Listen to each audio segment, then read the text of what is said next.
آدم علیہ الصلوۃ والسلام کو فرشتوں نے سجدہ کیا، اللہ نے کرایا نا۔ اب یہ شرک تھا؟ میں کہہ رہا ہوں اس وقت یہ شرک نہیں تھا۔ اس وقت شرک ہمیشہ شرک ہوتا ہے۔ اس غلط فہمی کو قاری صاحب دور کر لیجئے۔ اللہ کے حکم کی اطاعت کرنا اس کو بھی یعنی آپ نے کتنا غلط لفظ بولا کہ اس زمانے میں شرک نہیں تھا، یعنی سجدہ اس زمانے کی بات نہیں کر جائے تعبدی، یعنی سیدھے لفظوں میں اس کو کہوں عبادت کا سجدہ، اور یہ سجدہ صرف اللہ تعالیٰ کے لیے حلال ہے، اللہ کے علاوہ اس قسم کا سجدہ کسی کے لیے جائز نہیں ہے۔ سجدہ تحیہ جس کو عام لفظوں میں کہتے ہیں سجدہ تعظیمی، تعظیم کا سجدہ، پچھلی شریعتوں میں یہ سجدہ جائز تھا اور ہماری شریعت میں یہ حرام ہے۔ شرک ایک ایسی شے ہے کہ جو ہر نبی کے زمانے میں شرک ہی رہا، شرک کی تعریف کبھی نہیں بدلی، شرک کی اصطلاح کبھی نہیں بدلی۔ آدم علیہ الصلوۃ والسلام کو فرشتوں نے سجدہ کیا، اللہ نے کرایا نا۔ اب یہ شرک تھا؟ نہیں، آپ بتائیں گے اس کا جواب، ہم تو آپ سے پوچھنا چاہتے ہیں۔ میں کہہ رہا ہوں اس وقت یہ شرک نہیں تھا۔ اس وقت شرک ہمیشہ شرک ہوتا ہے۔ اس غلط فہمی کو قاری صاحب دور کر لیجئے، شرک ہمیشہ شرک ہوتا ہے۔ اللہ تعالیٰ کے حکم کی اطاعت کرنا اس کو بھی یعنی آپ نے کتنا غلط لفظ بولا کہ اس زمانے میں شرک نہیں تھا، یعنی سجدہ اس زمانے کی بات نہیں کر رہا، میں یہ کہہ رہا ہوں یہ عمل اس وقت شرک نہیں تھا، اس وقت شرک اور نہیں آج تھا۔ شرک ہو جائے گا، آج شرک ہے۔ یعنی اگر اس لیے کہ اب اللہ نے کہا کہ میرے علاوہ آدم کو بھی سجدہ حرام ہے۔ نہیں، سجدہ تعظیمی اگر کسی کو کیا جائے گا وہ شرک ہو جائے گا۔ اب آپ نے گنجائش نکالی نا۔ نہیں، گنجائش نہیں، حضرت یعنی ایک طرف تو آپ یوسف علیہ السلام کو سجدہ ہوا سخت ہو گئے، مواحد بن رہے ہیں کہ اللہ تعالیٰ نے جو اس وقت فرشتوں سے کہا کہ سجدہ کرو، تو میں نے کہا اس وقت فرشتوں کا یہ عمل شرک نہیں تھا کیونکہ وہ اللہ کی اطاعت میں تھا۔ اب اگر کوئی کرے گا تو وہ اللہ کی نافرمانی میں ہے۔ سجدہ کرنا شرک ہے یا نہیں ہے؟ جب اللہ کہے تو شرک نہیں ہے۔ اچھا، یہ کیا بات ہوئی؟ یہ کیا بات ہوئی؟ اللہ نے اپنے حکم سے شرک کروایا، یہ کہنا چاہ رہے ہیں؟ ہماری زندگی کا جو مقصد ہے آپ یہ کہنا چاہ رہے ہیں؟ نہیں، سوال یہ ہے کہ اگر زندگی کا مقصد اللہ کی اطاعت ہے، جہاں اللہ کہے گا اس وقت یہ کرو اس وقت وہی عبادت ہے، اور جب اللہ کہے گا نہیں کرو اس وقت نہ کرنا۔ میرے خیال سے نہیں، لفظی نزاع نہیں ہے، تحمل کے ساتھ سوال سن لیجئے کہ شرک ہمیشہ شرک ہوتا ہے یا نہیں ہوتا؟ ہمیشہ ہوتا ہے۔ تو اللہ تعالیٰ کے اذن سے بھی شرک ہوتا ہے کیا؟ اللہ تعالیٰ جب کسی اصل میں دین کیا ہے؟ وَمَا آتَاكُمُ الرَّسُولُ فَخُذُوهُ دین کیا ہے؟ وَمَا نَهَاكُمْ عَنْهُ اللہ تعالیٰ جو کہے وہی حق ہے، اللہ شرک کا حکم دیتا ہے۔ اللہ جو کہے، اللہ شرک کا حکم دیتا ہے۔ اللہ سجدے کا حکم دیا نا، اللہ تعالیٰ نے شرک کا حکم نہیں دیا۔ سجدے کو آپ حرام قرار دیں گے نا۔ سمجھ نہیں رہے آپ، بات کوئی نہیں سمجھ رہے۔ میں یہ کہنا چاہ رہا ہوں کہ اللہ تعالیٰ نے فرشتوں سے کیا کہا؟ سجدہ کرو۔ وَإِذْ قُلْنَا لِلْمَلَائِكَةِ اسْجُدُوا لِآدَمَ، سجدہ کرو آدم کو۔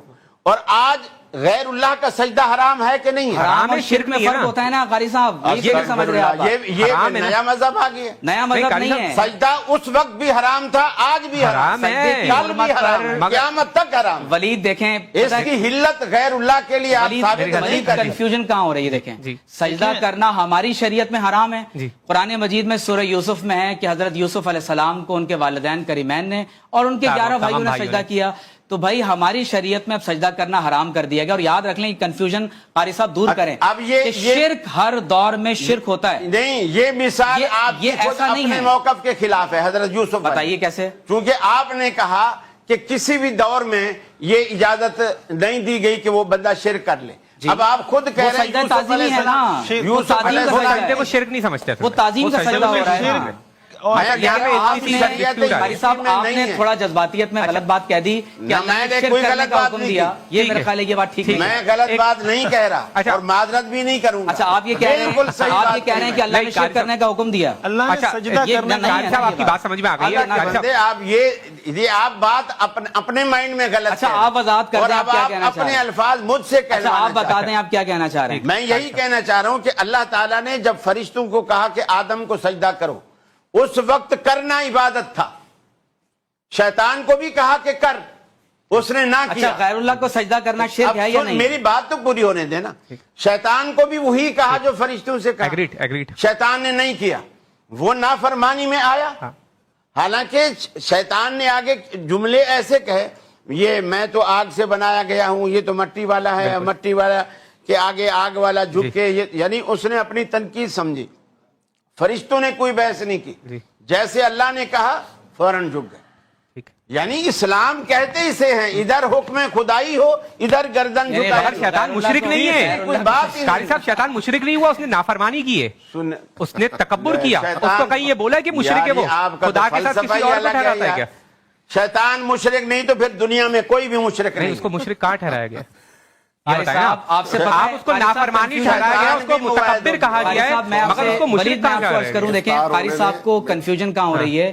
جب اللہ تبارک و تعالی سجدہ کرنے کا حکم دے رہا ہے, آپ کعبے کی ڈائریکشن میں سجدہ کرتے ہیں, کعبہ کو سجدہ نہیں کر رہے ہوتے. ٹھیک ہے, اللہ تبارک و تعالی کو سجدہ کرنا یہی عبودیت کا تقاضا ہے. غیر اللہ کو سجدہ عبادت کے لیے ہوگا تو شرک ہوگا, تعظیم کے لیے ہے تو شرک نہیں ہے. نعوذ باللہ من ذالک. قاری صاحب ایک منٹ آپ رک جائیے. قاری صاحب یہ کیسے پاسبل ہے کہ اللہ تعالیٰ شرک کرنے کا حکم یوسف علیہ السلام کو دے, یعقوب علیہ السلام کو دے, تمام فرشتوں سے شرک کروائے؟ میرا خیال ہے کہ ہمیں تھوڑی سی جو ہے وہ اس بارے میں عقل کرنی چاہیے. تعظیم و توقیر وتعزروہ وتوقروہ, صحابہ نے ہمیشہ کیا کہا ہے؟ اللہ و رسولہ عالم. حرام دونوں طرح کے سجدے ہیں, میرے خیال سے اس میں کسی کا اختلاف بھی نہیں ہے. سجدہ تعظیمی بھی حرام ہے اس امت میں, اور عبادت کا سجدہ تو ہے ہی حرام, وہ تو ہے ہی شرک. اس چیز کا ہے کہ ایک کو شرک کہا جاتا ہے, ایک کبیرہ گناہ ہے. حرام دونوں ہیں, مطلب جواز کی کسی کی کوئی صورت کسی کے نزدیک نہیں. بس ایک سجدہ انسان کو اسلام سے خارج کر دیتا ہے, اور شریعت میں ماضی میں شراب حلال تھی, بعد میں حرام ہو گئی. تو بس یہ فرق میں کروانا چاہتا ہوں قاری صاحب سے کہ تعظیم اور شرک میں ذرا ڈیفرنس کو ملحوظ رکھیں. قاری صاحب اب قاری صاحب آپ وضاحت کر دیں. سجدہ تعظیمی بھی حرام ہے, سجدہ عبادت بھی حرام ہے, لیکن جو سجدہ آدم علیہ السلام کو ہوا وہ حلال تھا. پوچھو میں ان سے, یہ جب ہم آتے ہیں تو استقبال کرتے ہیں, شروع میں یہ تھوڑا سا ایسے ہو جاتا. میں نے کہا نہیں, یہ اللہ کے آگے کسی کے آگے سر نہیں جھکایا. کہا میں نے بالکل, یہ ہماری اہل حدیث کی رگ رگ میں یہ بات بیٹھی ہوئی ہے کہ سر کو اللہ کے سوا کہیں نہیں جھکانا. والدین کے سامنے والدین کے سامنے اگر کوئی جھک جائے تو شرک نہیں ہو جائے گا قاری صاحب. تو اصل مذہب کیا ہے اہل سنت و جماعت کا؟ کہ اعتدال برتے ہم. اب اعتدال یہ ہے کہ شریعت میں جو چیز جس دائرے تک جائز ہے اس دائرے تک ہم اس کو جائز سمجھے, جس دائرے تک یا جس حد تک وہ ناجائز اور حرام ہے اس کو ہم اتنی ہی حد تک ناجائز و حرام سمجھے. ہم حرام کو جائز نہ سمجھے اور جائز کو حرام نہ کرے, اور حرام کو کفر اور شرک نہ بول دے. تو اب جہاں تک بات ہے سجدہ تعظیمی کی یا سجدے کی, یا قبر پہ جو سجدہ کیا جاتا ہے یا اولیاء کی قبر پہ کیا جاتا ہے, تو اس کو اگر ہمیں سمجھنا ہے کہ شریعت کے کھانے میں اس کا کیا حکم آتا ہے, اور یہ شریعت کے کس حکم کے زمرے میں یہ شے ہے کہ کسی غیر اللہ کو سجدہ کیا جائے, تو اس کو سمجھنے کے لیے پہلے آپ کو دو چیزیں سمجھنا پڑے گا. سب سے پہلی یہ کہ سجدے کی دو قسمیں ہوتی ہے. سجدے کی کتنی قسمیں ہیں؟ دو. جب تک یہ دو قسمیں لوگوں کو نہ معلوم ہوں گی اور لوگ اس کو سمجھیں گے نہیں, تب تک وہ نتیجہ یہ ہوگا کہ وہ افراط اور تفریط کا جو ہے وہ شکار ہوتے رہیں گے. یا تو بڑھا کے بات کریں گے یا گھٹا کے بات کریں گے. تو پہلے یہ سمجھنا ضروری ہے کہ سجدہ ہوتا کتنے قسم کا ہے. تو سجدے کی دو قسمیں ہوتی ہے. پہلی قسم آتی ہے جس کو کہا جاتا ہے اصطلاح شرع میں سجدہ تعبدی. سجدہ تعبدی یعنی سیدھے لفظوں میں اس کو کہوں عبادت کا سجدہ. اور یہ سجدہ صرف اللہ تعالیٰ کے لیے حلال ہے, اللہ کے علاوہ اس قسم کا سجدہ کسی کے لیے جائز نہیں. عبادت کا سجدہ, بندہ اپنے آپ کو بندہ سمجھ کے اپنے معبود حقیقی کو سجدہ کرنا. اور ہمارا معبود حقیقی کون ہے؟ اللہ رب العزت. اللہ کے علاوہ پھر یہ سجدہ کسی کے لیے جائز نہیں. اور ایک دوسرا سجدہ آتا ہے, دوسری سجدے کی قسم ہے, اس کو کہا جاتا ہے اصطلاح شرع میں سجدہ تحیت. سجدہ تحیت, سجدہ تحیت جس کو عام لفظوں میں کہتے ہیں سجدہ تعظیمی, تعظیم کا سجدہ. تو اب جہاں تک تعظیم کا سجدہ ہے اس کے بارے میں شریعت اسلامیات میں کیا ہے, اور سجدہ تعبدی کے بارے میں کیا ہے. تو تعبدی یعنی سجدہ عبادت کے بارے میں تو میں نے واضح طور پر کہہ دیا کہ یہ سجدہ غیر اللہ کے لیے حرام نہیں بلکہ شرک ہے. خدا سمجھ کے کریں گا تو سیدھا اسلام کے دائرے سے خارج ہو جائیں گا, وہاں کوئی گنجائش نہیں, کسی کا اختلاف نہیں. البتہ جہاں تک سجدہ تحیت کا سوال ہے تو اس کے بارے میں دو باتیں ہیں. پہلی یہ کہ پچھلی شریعتوں میں یہ سجدہ جائز تھا اور ہماری شریعت میں یہ حرام ہے. یہ شرک نہیں. اگر یہ شرک ہوتا تو پچھلی شریعت میں بھی شرک ہوتا ہے, اس لیے کہ شرک ایک ایسی شے ہے کہ جو ہر نبی کے زمانے میں شرک ہی رہا.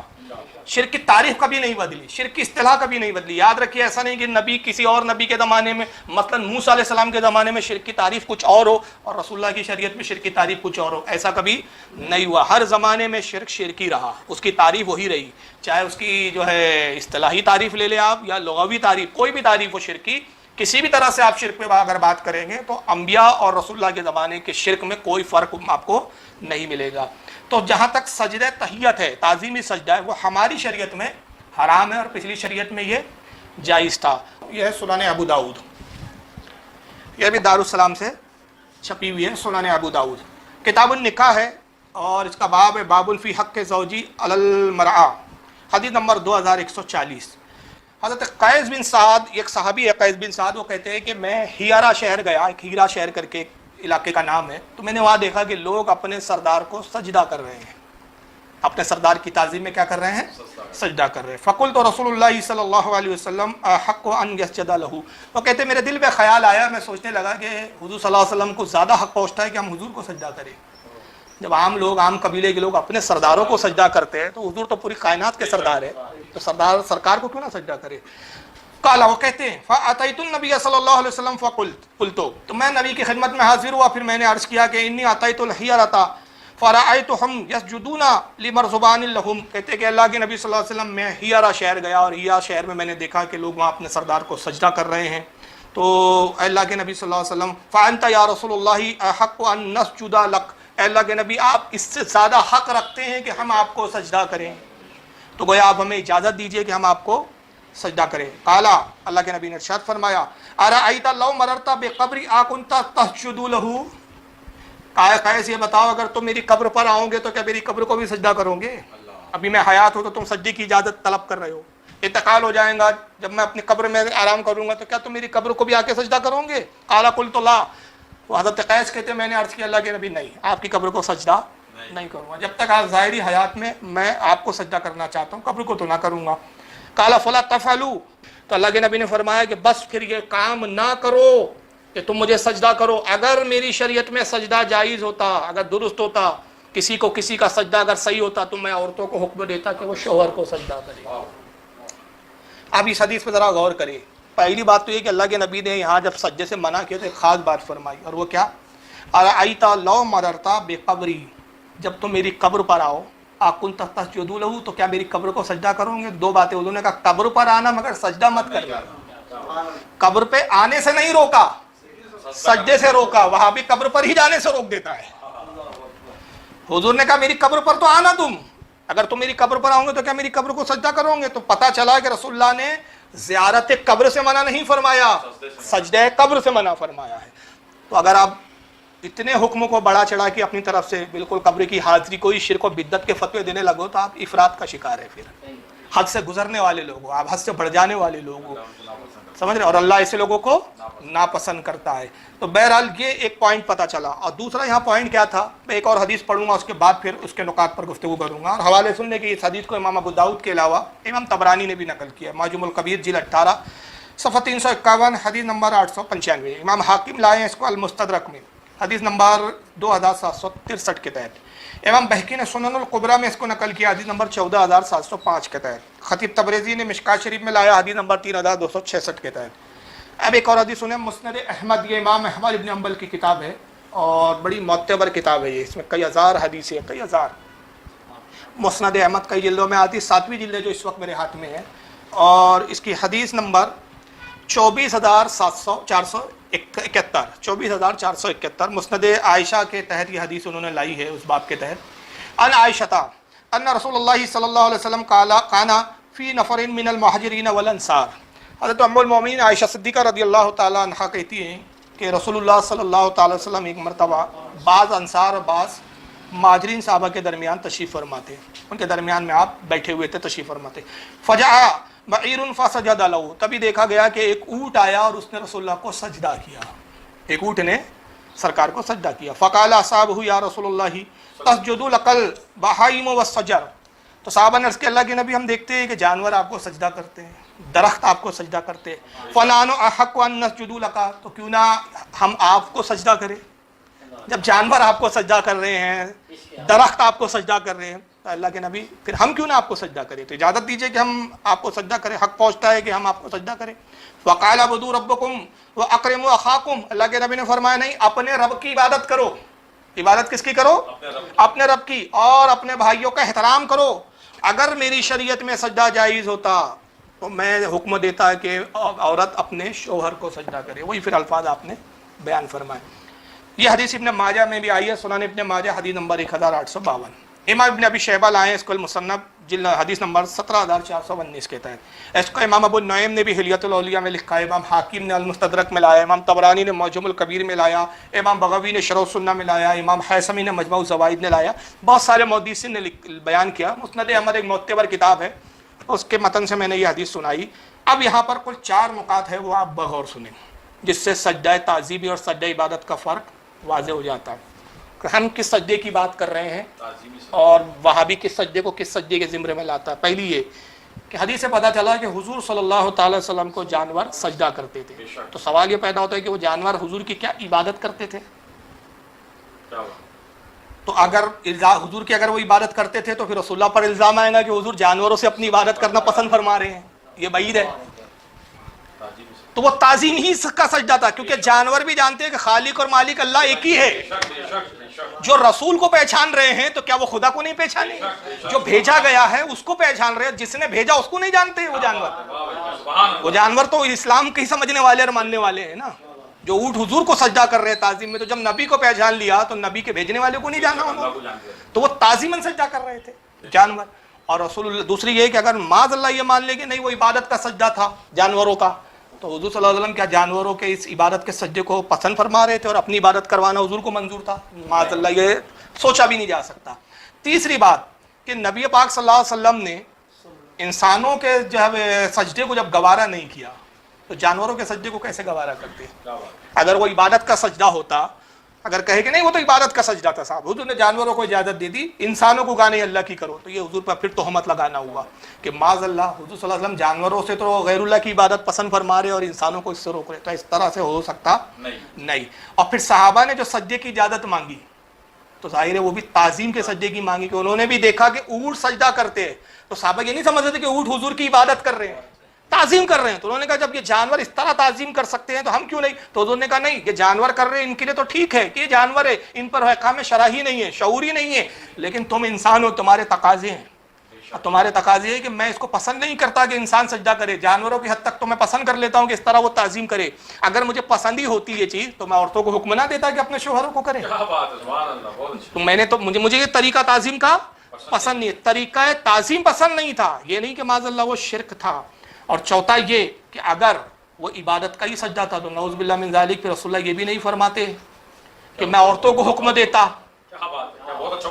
کہ وہ شوہروں کو سجدہ کرے، تو کیا شوہر کی عبادت کرنے کا حکم دیتے نبی؟ یہ بھی مثال بھی نہیں دی جا سکتی تھی اس کی۔ اور اسی چوتھے پوائنٹ میں آپ یہ لے لو، تو یہ سارے نقاط سے بات پتہ چلا کہ وہ تعظیم کا سجدہ تھا، عبادت کا سجدہ نہیں تھا۔ تو اب اگر وہ عبادت کا سجدہ کوئی کہتا ہے اور کہتے کہ نہیں عبادت کا ہی سجدہ تھا اور وہ شرک تھا اس لیے رسول نے صحابہ کو منع کر دیا، تو ہم کہتے ہیں جناب صرف منع نہیں کیا جاتا، شرک کی نیت کرنے پر، شرک کا ارادہ کرنے پر توبہ کا بھی حکم دیا جاتا، مگر نبی نے وہاں کوئی حکم نہیں دیا۔ تو پتہ چلا کہ یہ تعظیم کا سجدہ ہے، تو یہ شریعت میں حرام ہے شرک۔ ہم تعظیم کے سجدے کو جائز کے لیے نہیں بیٹھے، یہ پہلے آپ سوچ لیں، غلط فہمی میں نہ پڑے کہ بھائی ہم تعظیم کے سجدے کو جائز ثابت کریں، ہم جائز نہیں ثابت کر رہے، ہم حرام ثابت کر رہے ہیں، اور رد ان کا کر رہے ہیں جو اس کو شرک کہتے ہیں، جو افراد کا شکار ہے۔ ہم کہتے ہیں حرام کو شرک مت بولو، شریعت پہ افترا مت باندھو، شریعت پہ تہمت مت لگاؤ، اپنی خود ساختہ شریعت مت بناؤ، اور اگر تم ایسی ایک خود ساختہ شریعت گڑھ لو کہ جس میں حرام ہے اور تم حرام کو شرک بولو، تو تم حرام کو شرک بول کے مسلمانوں کو تو مشرک نہ قرار دے پاؤ گے، خود یہ شرک کا حکم تم پہ لگ جائے گا، تم اسلام سے خارج ہو جاؤ گے، جس کا بیان گزشتہ تقریر میں ہو چکا ہے۔ تو کہنے کا مطلب یہ ہے کہ اصل میں ہمارا جو یہاں آج کا مقصد ہے وہ یہ ہے کہ عوام کو یہ سمجھانا کہ ہمارے علماء، ہماری شریعت خود تعظیم کے سجدے کو پسند نہیں کرتی، مگر اس کو شرک بول کر مشرک بولنا مسلمانوں کو، اور یا یہ کہ بھائی مشرک ہو جا رہے ہیں، بریلوی لوگ سجدے کر کر کے مشرک ہو جا رہے ہیں، اور یہ بہانہ بنا کے جو آپ فرقے بات چھوڑ رہے ہو، مختلف فرقے بنا رہے ہو، مختلف فرقوں پہ چلے جا رہے ہو، اچھا خود فرقے بدل کے چلے جاتے ہیں کہ جی تماشا ہے یہاں، میں پہلے بریلوی تھا الحمدللہ اب میں توبہ کر کے اہل حدیث ہو گیا. بریلیوں فرقہ واریت مت پھیلا. ابے فرقہ تو تو نے بدلا, فرقہ واریت تو پھیلا رہا ہے. ہم تو اپنے جہاں تھے وہیں ہیں, جہاں تھے ہمارے باپ دادا تھے ہم وہیں پہ ہیں, اور آج بھی وہیں ہیں, ہمارے باپ دادا بھی وہیں تھے, ہم بھی وہیں ہیں. فرقہ تو نے بدلا, بدل تو رہا ہے, جا تو رہا ہے, بولتا فرقہ نہ بنا, تو بنا تو نے لیا نا فرقہ. وہ تو پہلے سے جو سنی بنایا ہم وہیں ہیں, تیرا بدلا جانا تو خود سب ثابت کر رہا ہے کہ تو نئے فرقے میں. تو آج کل جو وہابیوں نے ایک مشغلہ بنا لیا ہے نا اپنا, کہ سجدہ تعظیمی کو وہ جو حرام ہے شریعت میں اس کو شرک بولتے ہیں, ہم اس کی تردید کر رہے ہیں. اور تردید اس بات کی کر رہے ہیں کہ اگر تم حرام کو شرک بولو گے تو پھر اللہ کی اس آیت کو پھر یاد کرو کہ پارہ 7 سورہ مائدہ آیت نمبر 87, اللہ فرماتا ہے حد سے آگے مت بڑھو کہ بے شک اللہ حد سے آگے بڑھنے والوں کو پسند نہیں فرماتا. اب ایک چیز یہاں یاد کر لیجیے آپ, پھر میں ایک بات دہرا دوں, میں پہلے بول چکا ہوں کہ شرک اگر ہے تو ہر شریعت میں شرک شرکی ہے. یہ بات ایک اصول یاد رکھ لیجیے. یہ ہو ہی نہیں سکتا اگر کوئی اس طرح کی بات کرتا ہے اس سے بڑا جاہل نہیں کہ ایک کام موسیٰ علیہ السلام کی شریعت میں جائز ہو اور نبی کی شریعت میں وہ شرک ہو جائے. یہ کبھی ہو نہیں سکتا. شرک کا ایک ایسا قانون رہا, شرک اور کفر, کہ دو ایسے ہیں کہ چیزیں حرام اور حلال مختلف شریعتوں میں الگ الگ ہو سکتی ہے. مثال کے طور پہ حضرت آدم کی شریعت میں بہن اور بھائی کا نکاح حلال تھا, رسول اللہ کی شریعت میں حرام ہے. یہ احکامات جو ہے دوسرے, اس میں حرام اور حلال میں اختلاف ہو سکتا ہے. وہ حرام تھا وہاں جائز تھا, یہاں حرام ہے. لیکن حضرت آدم کی شریعت میں جو چیز شرک تھی وہ رسول اللہ کی شریعت میں بھی شرک کی ہے, موسیٰ کی بھی شریعت میں شرک رہی, عیسیٰ علیہ السلام کی بھی, ہر نبی کی شریعت میں شرک رہی. تو شرک کا اصول ایک ہی رہا. اب اگر سجدہ تعظیمی کو شرک سمجھ لیا جائے, اگر سجدہ تعظیمی کو شرک سمجھ لیا جائے بجائے اس کے کہ وہ حرام ہے, اس شریعت میں حرام ہے اور پچھلی شریعت میں وہ حالانکہ حرام بھی نہیں تھا, جائز تھا, تو پھر اللہ پہ تہمت نہیں ہے کہ معاذ اللہ پچھلی شریعت میں شرک کی اجازت دے دی اور اس شریعت میں شرک بول کے اسلام سے خارج بتایا جا رہا ہے. یہ تو اللہ پہ تہمت باندھنا ہو گیا. تو آئیے قرآن عظیم سے دلیل لیجیے. پارہ نمبر 1 ہے اور سورہ بقرہ آیت 34. رب فرماتا ہے وَإِذْ قُلْنَا لِلْمَلَائِكَةِ اسْجُدُوا لِآدَمَ فَسَجَدُوا إِلَّا إِبْلِيسَ أَبَى وَاسْتَكْبَرَ وَكَانَ مِنَ الْكَافِرِينَ. اللہ فرماتا ہے اور حبیب یاد کیجئے جب آپ کے رب نے فرشتوں سے کہا کہ تم سب آدم کو سجدہ کرو, تو سب کے سب سجدے میں گئے. کون نہیں گیا؟ صرف ایک تھا, الا ابلیس, سوائے ابلیس کے, وہی تھا جس نے سجدہ نہیں کیا. اور جب سجدہ نہیں کیا تو شرک سے بچا نا. سجدہ غیر اللہ اگر شرک ہے تو شرک سے بچا نا. مگر قرآن کیا کہہ رہا ہے؟ ابا واستکبر, گھمنڈ کیا, وکان من الکافرین, اور ہو گیا کافروں میں سے. تو یہ کون سی بات ہوئی بھائی کہ وہ شرک سے بچ رہا اور قرآن کہہ رہا کافر ہو گیا؟ تو وہ شرک نہیں تھا, وہ تعظیم تھی اور اس نے تعظیم کا انکار کیا. تو اب یہاں تو قرآن سے واضح ہے کہ پچھلی شریعت میں جائز تھا, اور جائز کتنا تھا کہ ایسا کوئی فرشتہ نہیں تھا جن کی تعداد بھی ہم نہیں جانتے, لا تعداد فرشتوں نے آدم کو سجدہ کیا. تو اب سوال یہ پیدا ہوتا ہے, یہاں 6 پوائنٹ میں نقل کر رہا ہوں, 6 نکات بیان کر رہا ہوں. پہلا کہ اللہ نے جو سجدے کا حکم دیا تھا فرشتوں کو, وہ تعظیم کا تھا کہ عبادت کا تھا؟ وہابیوں سے پہلا سوال ہے میرا کہ ذرا ہمت کر کے کوئی ان کا مائیکل المولوی آ کے بتائیں کہ ہر سجدے کو جو شرک بول رہے, قبر پجوا, قبر کو سجدہ کیا, قبر پجوا مشرک, قبر پجوا مشرک. تو یہ سارے فرشتے آدم پجوا تھے. بہت اچھا پوائنٹ, بہت اچھا. تو آدم پجوا بولو پھر فرشتوں کو, اور جبریل بھی نہیں بچا پھر اس میں, میکائیل کوئی فرشتہ نہیں بچا جی, سب آدم پجوا ہو گئے. پھر تعظیم کا تھا, عبادت کا سجدہ نہیں تھا, ورنہ اللہ پر پھر شرک کروانے کا الزام آ جائے گا. دوسرا, ابلیس عبادت کا منکر تھا کہ تعظیم کا منکر تھا؟ ارے وہ عبادت کا تو اتنا پکا تھا 90 کروڑ سال عبادت کیا اس نے, اور جب اللہ نے کہا وہ عبادت کرتا رہا, جب اس کو حکم دیا گیا عبادت کرتا رہا. لیکن جیسی بات تعظیم کیا انکار کر دیا. تو بالکل ہو بہو اس کے نقش قدم پر یہ بھی ہے, یہ بھی عبادت کے لیے تیار ہے, تعظیم کے لیے تیار نہیں ہے. وہ آدم کی تعظیم کے لیے جھکنے کے لیے تیار نہیں, اور یہ مصطفیٰ کی تعظیم کے لیے اٹھنے کے لیے تیار نہیں.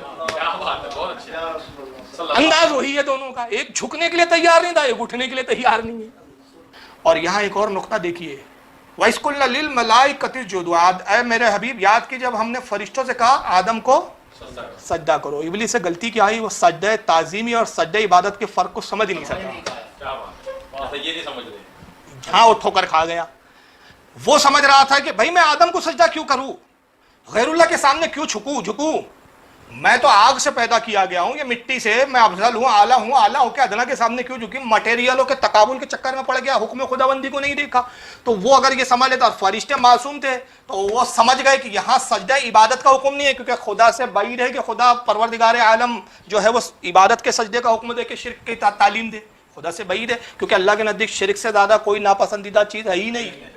یہ ہو ہی نہیں سکتا کہ اللہ تعالیٰ جو ہے شرک کا حکم دے. تو شرک کا حکم تو دیا نہیں گیا تھا.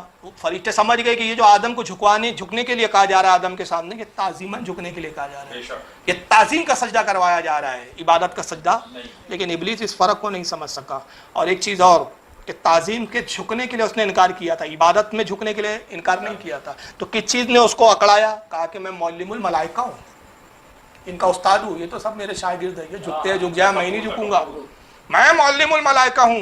تو پتا چلا کہ کفر کب آتا ہے؟ جب گھمنڈ آ جاتا ہے, جب علم میں. تو وہابی بھی سمجھ اس لیے نہیں پا رہا ہے کہ وہاں بھی علم کا گھمنڈ آ گیا. میں تو اہل حدیث ہوں, میں بریلی کی مانوں کیوں, سنوں کیوں؟ جس دن اس کے دماغ میں یہ آ جائے گا کہ بھائی بریلوی عاشق مصطفیٰ, پہلے سنوں تو بول کے آ رہا ہے, جس دن سننے لگے گا خدا کی قسم ہدایت پا لے. اس کے علم کا گھمنڈ ہی سننے نہیں دے رہا ہے یہ بریلیوں کو.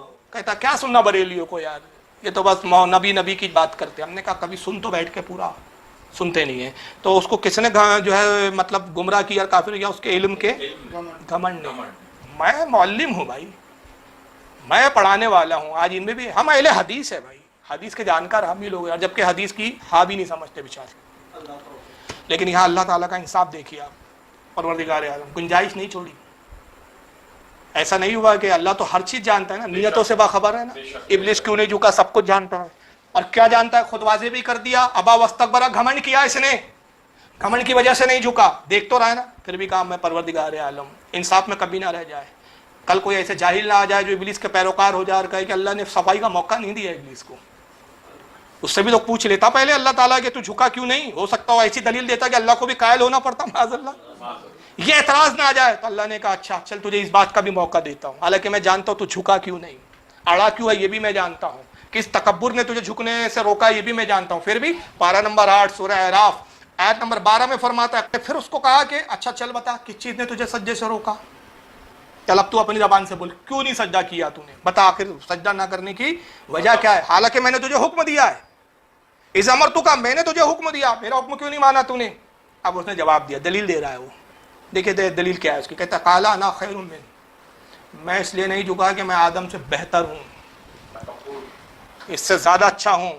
خلقتنی من ناری و خلقتہ من طین, اور بہتر میں اس لیے ہوں کہ میں آگ سے پیدا کیا گیا ہوں, تو نے مجھے آگ سے پیدا کیا اور اس کو خاک سے اور مٹی سے بنایا. آگ کی فطرت بلندی ہے, مٹی کی فطرت پستی کی طرف آنا ہے. تو میں پست چیز کو کیسے, پست شے کو میں کیسے سجدہ کرتا ہوں. اللہ تعالیٰ نے دلیل کو قبول نہیں کیا, حالانکہ دلیل صحیح ہے کہ غلط ہے, ظاہراً تو صحیح ہے. جھوٹ تو اس نے ایک لفظ بھی نہیں بولا. اس نے کیا کہا, میں آگ سے پیدا ہوتا. جھوٹ ہے کیا, آگ سے تو پیدا ہوا تھا, آدم مٹی سے بنے, یہ بھی سچ تھا. لیکن ایک بات اس میں ناپسند تھی اللہ کو, یہ تو تم نے سچ کہا کہ تو آگ سے پیدا ہوا, یہ بھی صحیح ہے کہ آدم مٹی سے پیدا ہوئے, یہ بات تیری پسند نہیں. انا خیر من, میں اس سے بہتر ہوں. تو کون ہوتا ہے اپنے آپ کو بہتر سمجھنے والا, میں جس کو بہتر بنا دوں وہ بہتر ہے. تو یہ تیری بات میں مان لیتا اور چھوڑ دیتا تجھے کہ تو کہتا میں آگ سے پیدا ہوا اس لیے تکبر آ گیا, اللہ چل جانے دے, معاف کر دے, چھوڑ دے. مگر آدم سے اپنے آپ کو بہتر سمجھا, نبی سے کمپیئر, نبی سے کمپیئر اللہ کو پسند, نبی سے کمپیئر, میرے محبوب سے کمپیئر, فرشتوں سے کمپیئر کرتا. تو کہتا فرشتے نوری ہے, میں آگ ہوں اور نوری تھے جھک گئے, میں نہیں جھکا, مجھ میں بوڑا شعلے بازی ہے, تپش ہے, گرمی ہے. آگ میں گرمی بھی ہوتی ہے نا, نور میں ٹھنڈک ہوتی ہے, وہ ٹھنڈے ہیں اس لیے جھک گئے, میں تھوڑا گرم ہوں. شاید وہ دلیل مان لی جاتی. نہیں, بات تو یہاں مسئلہ یہ نہیں تھا کہ آگ اور مٹی کا مسئلہ نہیں تھا, نبی سے اپنے آپ کو بہتر سمجھنا سب سے بڑا مسئلہ تھا, نبی سے تقابل کرنا تھا. تو اللہ نے فرمایا اچھا ہمارے نبی سے زیادہ اپنے آپ کو افضل سمجھتا ہے. پارہ نمبر 14 سورہ ہجر آیت 34 اور 35 پھر رب ارشاد فرماتا ہے, قال فخرج منہا فإنک رجیم, چل باہر نکل جنت سے. میرے نبی سے اپنے آپ کو بہتر سمجھ رہا ہے. قال فخرج, چل نکل, منہا فإنک رجیم, چل نکل باہر اس لیے کہ تو دھتکارا ہوا ہے, مردود ہے. اور مردود بھی کیسا, وَإِنَّ عَلَيْكَ اللَّعْنَةَ إِلَى يَوْمِ الدِّينِ, اور بے شک قیامت تک تجھ پر لعنت ہے. تو پتا چلا کہ جو نبی کا گستاخ ہوتا ہے وہ مردود ہوتا ہے, اور مردود بھی ایسا ہوتا ہے کہ قیامت تک اس پہ لعنتیں پڑتی ہے. تو لعنت گستاخ نبی پہ لعنت بھیجنا یہ تو اللہ کی سنت ہے. گستاخ نبی کو مردود کہنا یہ اللہ کی سنت ہے. ہم نہیں کہہ رہے. اللہ نے کہا نا, کیا کہا؟ فَإِنَّكَ رَجِيمٌ, بے شک تو کون ہے؟ رجیم ہے, مردود ہے, دھتکارا ہوا ہے. تو سنت الہیہ ہے کہ جو نبی کا گستاخ ہے. اچھا اب ایک چیز, جب تک نبی کی گستاخی نہیں کیا تو کہاں تھا وہ؟ جنت میں تھا. اور جیسی آدم کی گستاخی کیا تو کہاں گیا؟ چل باہر نکل. تو جب آدم کا گستاخ جنت میں نہیں رہ سکتا تو آدم کے آقا مصطفیٰ کا گستاخ جنت میں کیسے جا سکتا ہے؟ بہت اچھی بات. آدم کا گستاخ جنت میں نہیں رہ سکتا تو پتا چلا کہ جنت اس کی ہے ہی نہیں جو گستاخ نبی ہو. تو اب اعلیٰ حضرت جو شدت میں جملے کہہ رہے ہیں یہ گالی نہیں کہہ رہے ہیں, آیت کی ترجمانی کر رہے. تجھ سے اور جنت سے کیا مطلب؟ وہابی دور ہو, ہم رسول اللہ کے, جنت رسول اللہ. جنت تو ان کی ہے جو نبی کے ہو جائے, ہے کہ نہیں؟ لیکن اللہ کا پھر ایک اور انصاف دیکھیے, کتنا منصف ہے پروردگار عالم. مردود کر کے نکال بھی دیا, بھگا بھی دیا, چل باہر نکل, دفع ہو جا. مگر ایسا نہ ہو کہ بعد میں پھر تو شکایت کرے. لوگ کہنے والے, تیرے ماننے والے کہے, تیرے چاہنے والے کہے 90 کروڑ سال عبادت کی تھی, ایک سجدہ نہیں کیا, وہی پکڑ لیا. یہاں یہ بھی جواب ہے نا, وہ بھی کہتے ہیں یار تم اتنی اچھائیاں نہیں دیکھتی, ایک ہی بات پکڑ لیتے. یار مولانا اشرف علی تھانوی نے اتنی ساری کتابیں لکھی, کچھ نہیں دیکھا, حفظ الایمان ہی پکڑ لیا. ہمارے فلاں مولانا اتنے پرہیزگار, ایک بار زبان پھسل گئی اسی کو پکڑ لیا. ہم نے کہا یہ پکڑنا بھی تو سنت الہیہ ہے. 90 کروڑ سال کی عبادت نہیں دیکھی گئی, ایک سجدہ نہ کرنا دیکھا گیا. کروڑوں سال کے سجدے نہیں دیکھے گئے, ایک نہ کرنا دیکھا گیا. مگر اللہ تعالیٰ غفور و رحیم ہے, موقع دیتا ہے. ابلیس کو بھی موقع دیے. ایسا نہیں ہے کہ کیوں, ایسا نہ ہو کہ شکایت کرے اللہ 90 کروڑ سال تیری عبادت کی, کچھ تو موقع دیتا مجھے توبہ کا, کچھ تو مہلت دیتا. بس دھتکار کے بھگا دیا. اللہ نے کہا نہیں, میں غفور بھی ہوں, رحیم بھی ہوں, چل موقع دیتا ہوں. اور آج ان کو بھی موقع دیے جا رہے ہیں, آج ان کو بھی موقع دیے جا رہے ہیں. اور عالدت کہہ رہے ہیں آج لے ان کی ہی پناہ, آج مدد مانگ ان سے, پھر نہ مانیں گے قیامت میں اگر مان گیا. ان کو بھی موقع دیا جا رہا ہے. مگر لگتا نہ اس کے نصیب میں توبہ ہے, نہ ان کے نصیب میں توبہ ہے. مہر لگ گئی, مان نہیں رہے اب تو. لیکن ہوا کیا, اتنے موقع دیے گئے, اس کے باوجود بھی اس کا حال کیا تھا؟ رب فرماتا ہے پارہ نمبر 15 سورہ بنی اسرائیل آیت 27, وَقَانَ الشَّيْطَانُ لِرَبِّهِ كَفُورًا. اللہ فرماتا ہے اور شیطان اپنے رب کا بڑا ناشکرا ہے. موقع دیے لیکن ناشکرا ہے. اب کیسے ناشکرا ہے؟ پہلا موقع یہ امام جلال الدین سیوطی کی کتاب سے میں پیش کرتا ہوں. یہ ہے در منصور, جلد نمبر اس کی 1 ہے, صفحہ نمبر 274, سورہ بقرہ آیت نمبر 34. وہی آیت جو ہم نے پڑھی, وَإِذْ قَالَ رَبُّكَ لِلْمَلَائِكَةِ اسْجُدُوا لِآدَمَ فَسَجَدُوا إِلَّا إِبْلِيسَ أَبَىٰ وَاسْتَكْبَرَ وَكَانَ مِنَ الْكَافِرِينَ. اسی آیت کی تفسیر میں امام جلال الدین سیوطی اور حضرت امام غزالی رحمۃ اللہ علیہ مکاشفۃ القلوب نے, ان کے مکاشفۃ القلوب بھی موجود ہے, مکاشفۃ القلوب, یہ دیکھیے صفحہ نمبر اس کا 123. یہ دونوں کی کتابوں کے حوالے سے میں یہ بات پیش کر رہا ہوں. فرماتے ہیں حضرت انس ابن مالک سے روایت کرتے ہیں کہ حضرت نوح علیہ السلام کے زمانے میں جب طوفان آیا تو جناب نوح علیہ السلام اللہ کے حکم سے سب کو کشتی میں لے آئے, جتنے اہل ایمان تھے. جانور بھی لے لیا ایک ایک جوڑے, نباتات کے ایک ایک جو ہے جنس لے لیا, سب کے مطلب جتنے جوڑے تھے دنیا میں سب کے ایک ایک جوڑا لے لیا. اور وہ سارے انسان کشتی میں آ گئے. بعض روایتوں میں 63, بعد میں 87 جو اہل ایمان تھے. اس کے علاوہ دنیا میں کوئی ایمان والا نہیں. طوفان آیا, کشتی چل پڑی, دیکھا ایک کونے میں دبک کے ایک شخص بیٹھا ہوا ہے. تو حضرت نوح علیہ السلام قریب پہنچے, جب غور سے گھور کے دیکھا تو پہچان لیا یہ ابلیس تھا. کہا کیا کر رہا ہے تو, کو ایسے آ گیا یہاں؟ کہا حضور ہر طرف پانی ہی پانی ہے, زمین سے بھی پانی, آسمان سے بھی پانی, کوئی جائے پناہ نہیں اس وقت, بس آپ کی ایک کشتی ہے جس کا سہارا ہے, خدا کے واسطے مجھے کشتی سے مت نکالیے. حضرت نوح علیہ السلام نے کہا نہیں, یہاں ہونا نہیں, تو جنت سے نکالا گیا, کشتی میں کیسے رہ سکتا ہے تو, چل نکل اٹھ.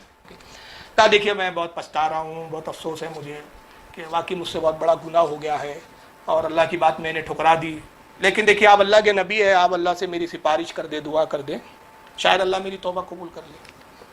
حضرت نوح علیہ السلام نے دیکھا بھائی توبہ کی بات کر رہا ہے, تو بہت گڑگڑانے لگا وہ. تو حضرت نوح علیہ السلام نے اللہ سے دعا کی, پروردگار ابلیس توبہ کرنا چاہتا ہے, معافی مانگتا ہے. اللہ تعالیٰ نے کیا فرمایا؟ امام جلال الدین سیوطی کے الفاظ پڑھ رہا ہوں, فَأَحْوَى اللَّهُ إِلَيْهِ أَن تَوْبَةَ أَن يَأْتِيَ قَبْرَ آدَمَ وَيَسْجُدَ لَهُ. تو اللہ نے یہ وہی بھیجی حضرت نوح علیہ السلام پر, کہا کہ اے نوح میں یہ تیری طرف وہی کر رہا ہوں کہ اس سے کہو, اس ابلیس سے کہو توبہ کرنا چاہتا ہے, آدم کی قبر پر جا کر سجدہ کر. کہا سجدہ کر. ارے یار یہ رک جائیے, کیا ہو رہا ہے؟ یہ قبر پجوا بنا رہا ہے کہ اللہ تعالیٰ ابلیس کو.